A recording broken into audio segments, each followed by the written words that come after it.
22 जनवरी को अयोध्या में राम मंदिर की प्राण प्रतिष्ठा होगी और उसका उद्घाटन होगा। हिंदुस्तान में हर जुबान पर यही बात है कि ये कैसे होगा, ये कितना भव्य होगा। लेकिन आज हम जुड़ रहे हैं कनाडा से। भारत की जो राजनीति है, जो जो जियो पॉलिटिक्स है, जो साउथ एशियन स्टडीज हैं, उसमें जो पीएचडी कर रहे हैं योगेश्वर जी, उनसे वो बताएंगे कि ये राम मंदिर क्या है, कब बना, इसके लिए कितने लोगों ने कुर्बानियां दी, कितने जंगें लड़ी गई, कितनी लड़ाइयां लड़ी गई, और कितनी बार इसको किसने किसने बनाया। योगेश्वर जी, स्वागत है आपका। Thank you for having me. Thank you. Yogeshwar जी, सबसे पहला सवाल, जो मंदिर दिख रहा है अभी, जहां पर कंस्ट्रक्शन चल रहा है, उसको किसने बनाया और कब बनाया? तो जो फिजिकल स्ट्रक्चर है मंदिर का, वो तो थोड़ी देर बाद में बना है। उससे पहले स्ट्रक्चर से बनने से पहले ही एक राजा गढ़वाल राजपूत डायनेस्टी के चंद्रदेव जी थे, जो पहले ही अयोध्या में वो ही साइट पे पाठ पूजा और रिलीजियस रीति रिवाज कर चुके थे पहले। लेकिन उनके उसके उनके उपरांत ही 1130 में उनके ही एक सक्सेसर थे वंश में, वो थे राजा गोविंद चंद्र जी, जिन्होंने वहां पे एक विष्णु जी का एक मंदिर का निर्माण किया था। और वो 1150 में उन्होंने ही वही मंदिर में फिर बाद में वो लगभग साथ में जो जगह थी वहां पे उन्होंने सरोवर बनाए और यात्रियों के लिए ठहरने के लिए जगह की व्यवस्था बनाई उन्होंने। जो इतिहास की किताबों में, एनसीईआरटी में है, उसके इतर जो चीजें हमें मिली हैं, उसमें इसको बनाने में और इसकी शान बढ़ाने में उस 11वीं शताब्दी और के आसपास एक नाम और एक शिलालेख में मिलता है, जिनका नाम है जयचंद्र गहरवार। ये क्या ये वही जयचंद्र हैं जिनको कि विलन बना करके प्रोजेक्ट किया जाता है भारतीय तथाकथित कुछ इतिहासकारों द्वारा, या यूं कहें कि एक तकिया कलाम बन गया है गद्दार और जयचंद्र को आपस में मिलाने का? जी क्या ये वही जी जयचंद्र है? जी जी, वही है। और ये एक्चुअली अगर आप कहें, इतिहासकार कभी उनको गद्दार नहीं कह सकते। ये सिर्फ एक जैसे पॉपुलराइज्ड एक ट्रोप बन चुका है, एक टॉन्ट बन चुका है, लेकिन इसकी कोई ऐतिहासिक बुनियाद नहीं है। और इसकी जड़ है पृथ्वी रसो में, जो एक टोटली एहिस्टोरिक डॉक्यूमेंट है। और उसकी टोटली मतलब हर चीज गलत नहीं है, लेकिन उसमें काफी चीजें हैं जो गलत हैं। तो वो टूटती टूटती आगे बढ़ती बढ़ती कैसे बदल गई कैसे नहीं, तो उसकी गलती है ये। लेकिन राजा जयचंद जी बहुत धार्मिक इंसान थे, बड़े देशभक्त इंसान थे। और वो एक बलिदानी है, उन्होंने अपनी जिंदगी का बलिदान दे दिया था, त्याग कर दिया था देश की रक्षा में और धर्म की रक्षा की। तो ये एक बहुत बड़ी गलती है। उन्होंने तो 1130 में एक बड़ा विशाल मंदिर बनाया था, जिसको आप कह सकते हो कि आज जो मंदिर अब फिर बने जा रहा है, उसकी जो पहली बुनियाद है, वो आप वैसे तो उनके पूर्वजों को भी दे सकते हैं, लेकिन उनका जो फिजिकल स्ट्रक्चर का निर्माण का क्रेडिट है उनको ही जाता है वो।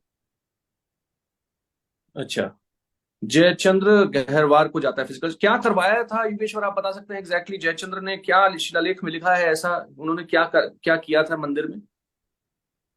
तो राजा जयचंद्र जी ने एक बड़ा विशाल राम भगवान का मंदिर बनाया, और उन्होंने वहां पे एक सोने का भी, जैसे होते हैं ना पिरामिड स्पायर्स कहते हैं हम, उन्होंने सोने के वो भी बनाए थे वहां पे मंदिर में। और ये सब, इसका सबका इतिहास मिलता है हमको त्रेता के ठाकुर की इंस्क्रिप्शंस में।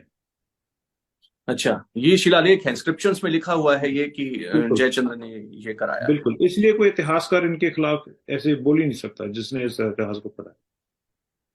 खैर, अब तो जो हिंदुस्तान में ये स्थिति है इतिहास की कि जयचंद्र और गद्दार को तकिया कलाम बता दिया गया, हर बात में जयचंद्र जयचंद्र बोला जाता है। आज ये बहुत क्रूशियल चीज आप बता रहे हैं, बहुत इंपॉर्टेंट चीज आप बता रहे हैं कि कैसे ये सब कुछ भारत में हो रहा है। खैर, आप भारत और साउथ ईस्ट एशिया के इतिहास को, आप वहाँ के जो ऐतिहासिक पॉलिटिक्स है उसको आप समझ रहे हैं, तो ये बताइए कि असल में कितनी लड़ाइयां, कितनी जंगें लड़ी गई ये राम मंदिर के लिए, और कौन कौन वो लोग थे जिन्होंने असल में ये जंगें लड़ी और असल में बलिदान दिया इस मंदिर को बचाने के लिए? जी। तो जब बाबरी मस्जिद बन रही थी, उसका निर्माण कर रहे थे मीर बाकी, जो एक नोबलमैन थे बाबर की रियासत में। तो 1528 और 30 के लगभग राजा रणविजय सिंह जी हंसवर के और उनकी धर्मपत्नी राजकुमारी या रानी जय कुमारी, उन्होंने उसका उनका विरोध किया। और उन्होंने राम मंदिर की रक्षा करते हुए अपना बलिदान दिया। और उनके साथ में ही वहाँ के स्वामी थे महेश्वर नंद जी, वो भी शहीद हुए हैं, उन्होंने भी वीर गति प्राप्त की है इसमें। उसके उपरांत 100 साल या 100 साल, 150 साल या ऐसे कुछ उसके आगे, 1600, जैसे 1600 1700 के बीच में, औरंगजेब के जमाने में वहां के ही ठाकुर गजराज सिंह जी राजेपुर के, कुंवर गोपाल सिंह जी सिसंदा के, ठाकुर जगदम्बा सिंह जी के, और एक बाबा केशव सिंह, और उनके साथ कितने हजारों राजपूत, और जो कह सकते हो आप भगत हैं राम भगवान के, उन्होंने सबने मिलकर प्राप्ति की है वीर गति की, और वो लड़ते मरे हैं। उनका आज भी नाम अवधि गानों में मिलता है, ठाकुर जगदम्बा सिंह जी का। तो वो काफी ठाकुर मशहूर है लोकल अवधि। फोकलोर में ठाकुर जगदम्बा का जिक्र है। जी बिल्कुल। तो तो कुल बैटल्स, मिलाकर के, हाँ, सॉरी जी जी करें कुल आप मिला करें। के कितनी लड़ाइयां हम कहें कि कितनी लड़ाइयां कुल मिलाकर के हुई हैं? एग्जैक्ट फिगर तो चूंकि हिस्टोरिकल ऐसी चीजें हैं जिनका कि बिल्कुल खाता बही किसी ने मेंटेन तो किया नहीं होगा, लेकिन कितनी लड़ाइयां इन लोगों ने मिलकर के लड़ी होंगी योगेश्वर? तो एक तो लड़ाई होगी जो राजा हंसवर थे, तो उनके बाद भी कितनी लड़ाइयां हुई हैं, जैसे जो गजराज सिंह जी हुए हैं। हम्म। और गजराज सिंह जी के ग्रुप, ठाकुर जगदम्बा सिंह जी का ग्रुप है जो, और ठाकुर गजराज, इन्होंने, सिर्फ इन्होंने ही लगभग 10 12 लड़ाइयां तो इन्होंने ही लड़ी हैं। अच्छा। तो 12 से तो ज्यादा यही हो गए। हम्म। उसके उपरांत भी अगर आप जाएंगे, जो वहाँ के नवाब थे, एक नवाब थे, उनका नाम था सदत अली खान, उनके साथ भी लड़ाइयाँ हुई हैं, उनके साथ भी 5 लड़ाइयाँ हुई हैं लगातार। तो वहां पे भी हजारों राजपूत मरे हैं। राजा अमेठी थे एक, गुरुदत्त सिंह, और राजा पिपरा थे राजकुमार सिंह चंदेल हैं जो। तो 5 तो लड़ाइयाँ हुई हैं, तो आप ये सोच लो कि 17 तो यही हो गई। हम्म। और उसके उपरांत एक और थे, नवाब नसीरुद्दीन हैदर, और हम्म। ये था 1800 की सदी में। वहां पे एक वही हंसवर फैमिली है जो चंद्रवंशी है, राजा अब मकराही, उन्होंने ही 3 बैटल्स किए हैं। राजा अब गोंद, देवी बख्श सिंह जो बिसेन है, उन्होंने भी अपने तलुकदारों के साथ करके अवध अवध के इलाके में उन्होंने भी कितनी लड़ाइयां लड़ी हैं। तो 20 से ज्यादा लड़ाइयां हो चुकी हैं इस मंदिर के लिए। हम्म। तो आप हिसाब लगा सकते हो कितने लाखों लोग इस मंदिर के लिए अभी तक वीर गति प्राप्त कर चुके हैं। और एक आदमी नहीं, केवल बाबर नहीं है, और बाबर के उपरांत भी कितने हमलावर आए हैं। योगेश्वर, जयपुर राजघराने का बहुत बड़ा जिक्र मिलता है उस पूरे इलाके को बचाने का। बहुत बड़ा उनका जो इतिहास की किताबों में लिखा हुआ है, हालांकि वो एनसीईआरटी के बुक्स में फिर से नहीं है, लोगों को पता नहीं है। लेकिन क्या जयपुर घराने का क्या रोल रहा है, ये राजघराने का, जिसको कि फिर से, जो मैं वापस उसी बात पे आ रहा हूं कि गद्दारी का पर्याय बता दिया जाता है, लेकिन क्या रोल रहा है जयपुर राजघराने का इस पूरे राम मंदिर के जो आसपास के एरिया है उसको बचाने का? जयपुर राजघराने ने, सवाई जय सिंह जी राजा थे, वो खुद वो सूर्यवंशी हैं। तो उन्होंने अपनी एक तो प्रोटेक्शन दिया राम मंदिर को मुगल दौर में, और मथुरा, काशी, प्रयाग, उज्जैन, अयोध्या, कितने जो तीर्थ हैं उनकी रक्षा की उन्होंने। और उनके 1000 एकड़ तो राम जन्मभूमि के आल दुआले उनके ही थे आसपास। और उनका इतना इतना उनका, कह सकते हो आप, इन्फ्लुएंस था, इतने प्रभावशाली थे वो, कि सब लोकल नवाब जो थे अवध के, जो पहले कभी हमलावर थे और इसके बाद भी हमले हुए हैं, पर जब तक वो थे तब तक मुगलों सेंट्रल पावर से ये हुक्म था कि आप कभी भी राम मंदिर से कुछ ना लूट करेंगे, ना उसको तोड़ेंगे, ना कुछ नहीं करेंगे आप। और ये सब जयपुर राजघराने की ही हिम्मत का नतीजा था ये सब। योगेश्वर, जयपुर राजघराने का ने क्या आसपास जो उसका पूरा इलाका था, क्या उसको खरीदा था? क्या ये उनकी प्रॉपर्टी कही जा सकती है? तो खरीदा तो नहीं होगा, उनका ये नहीं पता उनको कैसे, लेकिन उनके पास तकरीबन 1000 एकड़ था लैंड का, जो वहां का था। तो उनकी ही प्रोटेक्शन में आता था ये।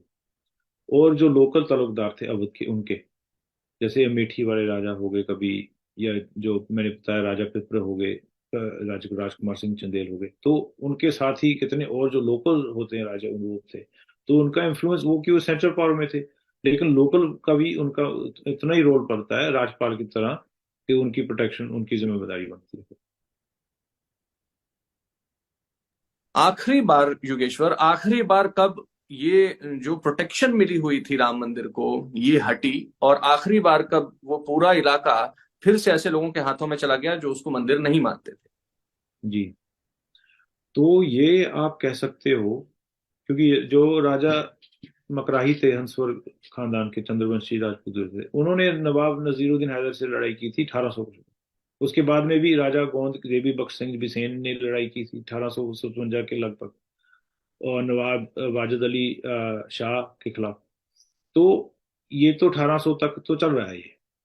उसके उपरांत आप देखेंगे, बाद में एक अमीर अली थे, जो एक मौलवी टाइप आदमी थे, अमेठी के ही थे वो, और उन्होंने भी एक यत्न किया इस पे कुछ करने, हमला करने के लिए, वहां पे भी लड़ाई हुई है। तो ये लड़ाई लगभग चलती रही है जब तक अंग्रेज दौर नहीं आता।